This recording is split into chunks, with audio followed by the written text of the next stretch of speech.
11 जून 2025 की सुबह अहमदाबाद के सरदार वल्लभ भाई पटेल अंतर्राष्ट्रीय हवाई अड्डे पर सब कुछ नॉर्मल था। परिवार एक दूसरे को गले लगा रहे थे, बिजनेस ट्रैवलर्स अपनी घड़ियां देख रहे थे और एयर इंडिया की फ्लाइट 171 का क्रू लंदन की रूटीन जर्नी के लिए तैयार हो रहा था। बोइंग 787-8 ड्रीमलाइनर, जो कि एक मॉडर्न एयरक्राफ्ट है, में 242 लोग सवार थे और हर किसी की अपनी कहानी और डेस्टिनेशन थी। हालांकि पहियों के रनवे से उठने के कुछ ही देर बाद यह नॉर्मल फ्लाइट एक नेशनल ट्रेजेडी में बदल गई। प्लेन, जिसे ऊंचाई हासिल करने में दिक्कत हो रही थी, वो अचानक नीचे आया और एक मेडिकल कॉलेज के पास रिहायशी इलाके में क्रैश हो गया, जिससे तबाही का एक ऐसा मंजर दिखा जिसने देश और दुनिया को हिला दिया। इस आपदा का ह्यूमन कॉस्ट बहुत ज्यादा है और सच कहूं तो इसे पूरी तरह से समझना मुश्किल है। पल भर में सैकड़ों जानें चली गईं, जिससे पूरे महाद्वीपों में दुख की लहर दौड़ गई।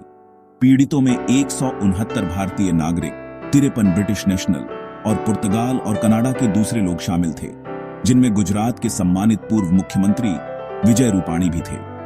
नुकसान सिर्फ एयरक्राफ्ट तक ही सीमित नहीं था। इस क्रैश में जमीन पर कम से कम 27 लोगों की जान गई, जिससे एक शांत इलाका दुख के मंजर में बदल गया। जिन परिवारों ने घंटों पहले अपने प्रियजनों को अलविदा कहा था, अब उन्हें एक असहनीय सच्चाई का सामना करना पड़ा।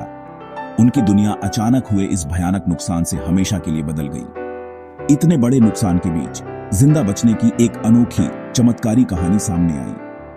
38 साल के एक ब्रिटिश नागरिक विश्वास कुमार रमेश मलबे में जिंदा पाए गए, जो फ्लाइट के इकलौते सर्वाइवर थे। हालांकि उन्हें गंभीर चोटें आईं, लेकिन उनका बचना इस अंधेरे इवेंट में उम्मीद की एक कमजोर किरण देता है। फिर भी उनकी पर्सनल स्टोरी भी एक बड़ी ट्रेजेडी है, क्योंकि उनके अपने भाई, जो उनके साथ यात्रा कर रहे थे, इस क्रैश में नहीं बच पाए। यह घटना जिंदगी की कमजोरी और उन मशीनों की अपार शक्ति की एक कड़वी याद दिलाती है, जिन पर हम अपनी सुरक्षा का भरोसा करते हैं। यह दिखाती है कि कैसे एक नॉर्मल जर्नी एक अकल्पनीय तबाही में बदल सकती है। क्रैश के तुरंत बाद इमरजेंसी सर्विसेज ने तेजी से और कोऑर्डिनेटेड रिस्पॉन्स दिया, लेकिन आपदा का स्केल बहुत बड़ा था। प्रत्यक्षदर्शियों के बयानों और शुरुआती वीडियो फुटेज ने एक उलझी हुई तस्वीर पेश की। एयरक्राफ्ट को असामान्य रूप से ऊंची नाक और लैंडिंग गियर नीचे करके उतरते हुए देखा गया, जो कि एक ऐसे प्लेन के लिए बेहद असामान्य है जिसने अभी-अभी उड़ान भरी है। इस अजीब बिहेवियर ने तुरंत इन्वेस्टिगेटर्स के लिए जरूरी सवाल खड़े कर दिए। क्या यह एक बड़ी मैकेनिकल खराबी थी, कॉकपिट में एक बड़ी गलती थी, या कुछ और ही था?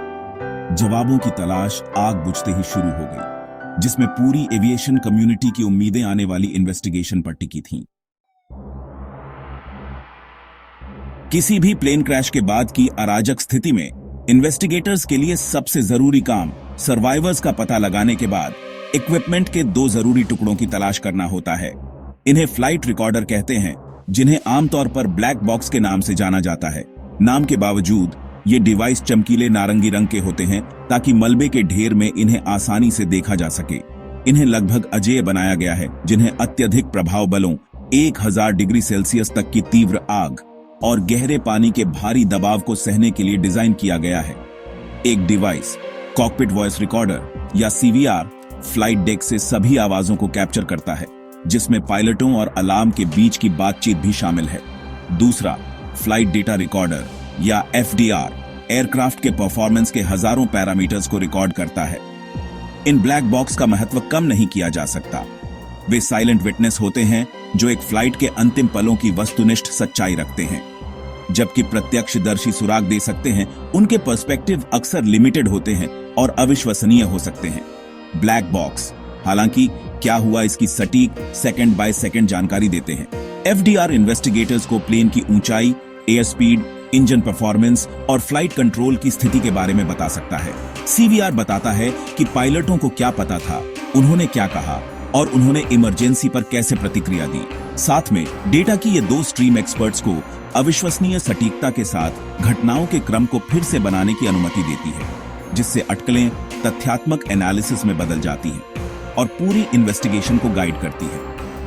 एयर इंडिया फ्लाइट 171 की इन्वेस्टिगेशन के लिए ब्लैक बॉक्स की रिकवरी एक महत्वपूर्ण मील का पत्थर थी, जो क्रैश के 28 घंटों के भीतर हासिल की गई। इन डिवाइस को तुरंत सुरक्षित किया गया और भारत के एयरक्राफ्ट एक्सीडेंट इन्वेस्टिगेशन ब्यूरो द्वारा एनालिसिस के लिए एक स्पेशलाइज्ड लैब में ले जाया गया, जिसमें इंटरनेशनल पार्टनर्स की मदद भी ली गई। उनके अंदर मौजूद डेटा यह समझने की कुंजी है कि ड्रीमलाइनर ऊपर क्यों नहीं चढ़ पाया और इसके बजाय आसमान से क्यों गिर गया। क्या पायलटों को इंजन थ्रस्ट का अचानक नुकसान हुआ? क्या विंग फ्लैप में कोई समस्या थी जिसने प्लेन को पर्याप्त लिफ्ट पैदा करने से रोका?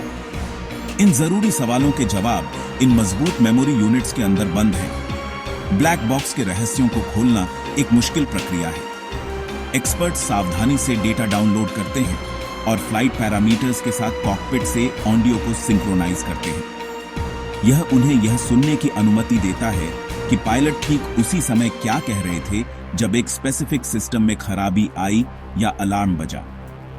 यह डिटेल्ड टाइमलाइन वह आधार है जिस पर पूरी इन्वेस्टिगेशन बनी है।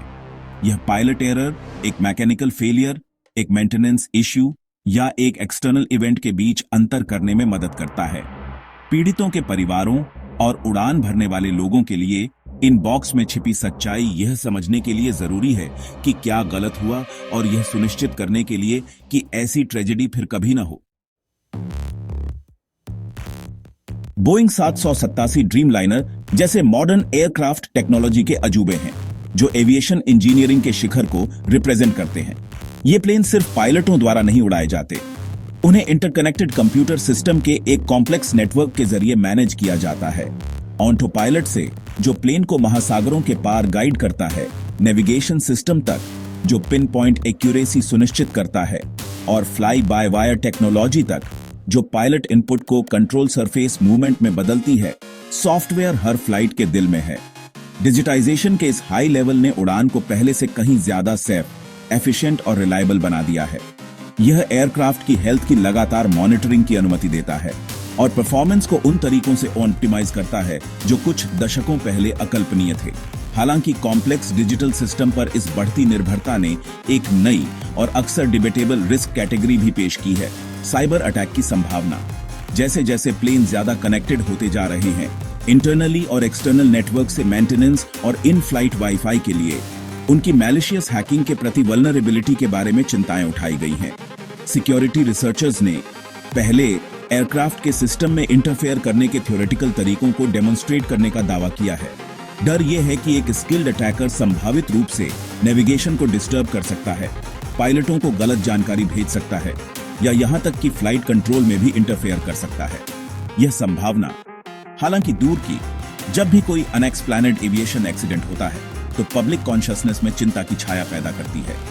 अहमदाबाद क्रैश के मामले में हैकिंग या तोड़फोड़ के बारे में ये चिंताएं स्वाभाविक रूप से पब्लिक डिस्कशंस में सामने आईं, खासकर एयरक्राफ्ट के अंतिम पलों में उसके असामान्य बिहेवियर को देखते हुए। किसी भी मॉडर्न एयर क्रैश इन्वेस्टिगेशन का यह एक स्टैंडर्ड पार्ट है कि सभी संभावनाओं पर विचार किया जाए, जिसमें गैर कानूनी इंटरफेरेंस के जानबूझकर किए गए कार्य भी शामिल हैं। इन्वेस्टिगेटर्स को निश्चित सच्चाई तक पहुंचने के लिए हर संभावित कारण को खारिज करना होगा। एक प्लेन के हैक होकर आसमान से गिरने का विचार डरावना है और यह जांच निकायों का कर्तव्य है कि वे फ्लाइट रिकॉर्डर से डिजिटल एविडेंस की जांच करें ताकि किसी भी अनाधिकृत घुसपैठ या असामान्य सॉफ्टवेयर बिहेवियर के संकेतों का पता लगाया जा सके जो ऐसी घटना की ओर इशारा कर सकते हैं। इन वैलिड चिंताओं और एक पूरी इन्वेस्टिगेशन की जरूरत के बावजूद यह कहना जरूरी है कि फिलहाल कोई एविडेंस नहीं है जो यह बताता हो कि एयर इंडिया फ्लाइट 171 क्रैश का कारण साइबर अटैक था। भारत, संयुक्त राज्य अमेरिका और यूनाइटेड किंगडम के अनुभवी पेशेवरों के नेतृत्व में इन्वेस्टिगेशन फिलहाल ज्यादा संभावित कारणों पर केंद्रित है, जैसे कि एयरक्राफ्ट के सिस्टम में एक टेक्निकल खराबी या टेकोनफ के दौरान उसकी कॉन्फ़िगरेशन में एक बड़ी गलती। हैकिंग के बारे में अटकलें सिर्फ अटकलें ही हैं। आधिकारिक जांच का ध्यान पूरी तरह से मलबे से बरामद फिजिकल और डिजिटल एविडेंस पर है, जो अंततः अंतिम निष्कर्षों के लिए एक तथ्यात्मक आधार प्रदान करेगा। इस दिल दहला देने वाली घटना के बाद नेताओं और संगठनों ने ट्रेजेडी पर तुरंत प्रतिक्रिया दी और हीलिंग और इन्वेस्टिगेशन की लंबी प्रक्रिया शुरू की। भारतीय प्रधानमंत्री नरेंद्र मोदी ने क्रैश साइट का दौरा किया, अपना गहरा दुख व्यक्त किया और इस घटना को दिल दहला देने वाला बताया। ये हाई लेवल अटेंशन आपदा के नेशनल सिग्निफिकेंस को रेखांकित करता है।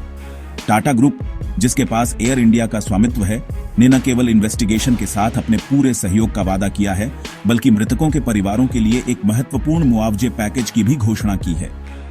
ये कार्य, हालांकि वे नुकसान के दर्द को मिटा नहीं सकते, लेकिन पीड़ितों का समर्थन करने और जिम्मेदारी लेने की एक महत्वपूर्ण प्रतिबद्धता को रिप्रेजेंट करते हैं। एविएशन अथॉरिटीज के लिए तत्काल प्राथमिकता यह सुनिश्चित करना है कि इन्वेस्टिगेशन जारी रहने के दौरान उड़ान भरने वाले लोगों की सुरक्षा हो।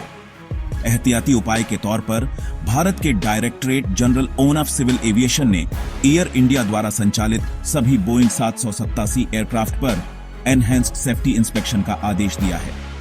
ये एक स्टैंडर्ड और समझदारी भरा कदम है, जिसे एक ही प्रकार के अन्य एयरक्राफ्ट में मौजूद किसी भी संभावित सिस्टमेटिक इश्यू की जांच के लिए डिजाइन किया गया है। इन्वेस्टिगेशन खुद एक कोलैबोरेटिव इंटरनेशनल एफर्ट है, जिसमें संयुक्त राज्य अमेरिका के नेशनल ट्रांसपोर्टेशन सेफ्टी बोर्ड और यूनाइटेड किंगडम के एयर एक्सीडेंट्स इन्वेस्टिगेशन ब्रांच के एक्सपर्ट्स अपने भारतीय समकक्षों के साथ मिलकर एविडेंस का एनालिसिस कर रहे हैं और कारण का पता लगा रहे हैं। ऐसी मुश्किल इन्वेस्टिगेशन का अंतिम लक्ष्य सिर्फ एक क्रैश के कारण का पता लगाने से कहीं ज्यादा है। हर एविएशन डिजास्टर जितना दुखद है, उतना ही मूल्यवान सबक भी देता है, जिसका उपयोग हवाई यात्रा को सभी के लिए ज्यादा सेफ बनाने के लिए किया जाता है। फ्लाइट 171 के ब्लैक बॉक्स और मलबे के एनालिसिस से मिले निष्कर्षों का दुनिया भर के इंजीनियरों, पायलटों और रेगुलेटर्स द्वारा सावधानी से अध्ययन किया जाएगा। अगर कोई मैकेनिकल खराबी मिलती है तो इससे डिजाइन में बदलाव आएंगे। अगर कोई प्रोसीजरल एरर मिलती है तो इससे पायलटों और क्रू के लिए अपडेटेड ट्रेनिंग प्रोटोकॉल बनेंगे। ज्ञान और सुधार की यह अथक खोज ही कारण है कि हवाई यात्रा लंबी दूरी के ट्रांसपोर्टेशन का सबसे सेफ मोड बनी हुई है। जिन परिवारों ने अपने प्रियजनों को खोया है और जिन इन्वेस्टिगेटर्स को जवाब खोजने का काम सौंपा गया है, उनके लिए आगे का रास्ता लंबा है। एयर इंडिया फ्लाइट 171 के अंतिम पलों को एक साथ जोड़ने में समय, धैर्य और अटूट समर्पण लगेगा। हालांकि यह प्रक्रिया बिल्कुल जरूरी है। यह ठीक से समझकर कि क्या गलत हुआ, ग्लोबल एविएशन कम्युनिटी बदलावों को लागू कर सकती है ताकि ऐसी घटनाओं का क्रम फिर कभी ना हो। अहमदाबाद ट्रेजेडी में जान गंवाने वालों की विरासत एक ऐसा भविष्य होगा जहां आसमान को ज्यादा सेफ बनाया जाएगा। सीखने और रोकथाम के प्रति अटूट प्रतिबद्धता के माध्यम से उनकी याद का सम्मान किया जाएगा।